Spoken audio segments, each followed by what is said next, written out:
যারা শরীয়তি মারেফতি করছে তারা এই জিনিসটাকে কি বলছে এবং তারা কারা।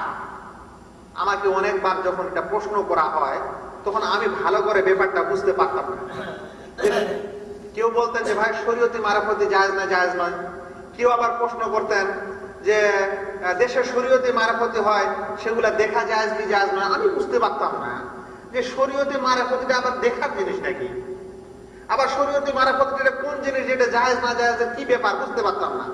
শেষ পর্যন্ত আমাকে শরীয়ত এবং মারেফতি জানার জন্য আমাকে ইচ্ছা না থাকা সত্ত্বেও আমাকে জানতে হয়েছে এবং এই বিষয়টা পড়াশোনা করতে হয়েছে।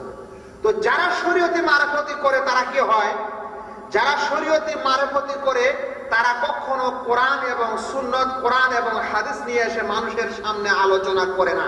যারা শরীয়তি এবং মারেফতি করে তারা হয় গায়ক এবং গায়িকা। কখনো শরীয়তি মারেফতি যারা গায় তারা কোনো পুরুষ হয় না শুধু, কিংবা শুধু মহিলা হয় না, এক পার্টি পুরুষ হয় আর এক পার্টি মহিলা হয়। তারা যখন এই গানগুলা বলে তখন কখনো বিনা বাদ্যযন্ত্রে এই মহফিল হয় না।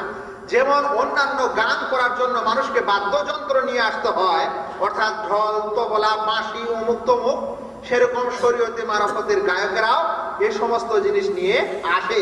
যেমন অন্যান্য গায়কেরা গান গায় পয়সা করি নয় এবং মানুষের বাহাবা নেয়, তেমন তারাও সেখানে এগুলা অর্জন করে।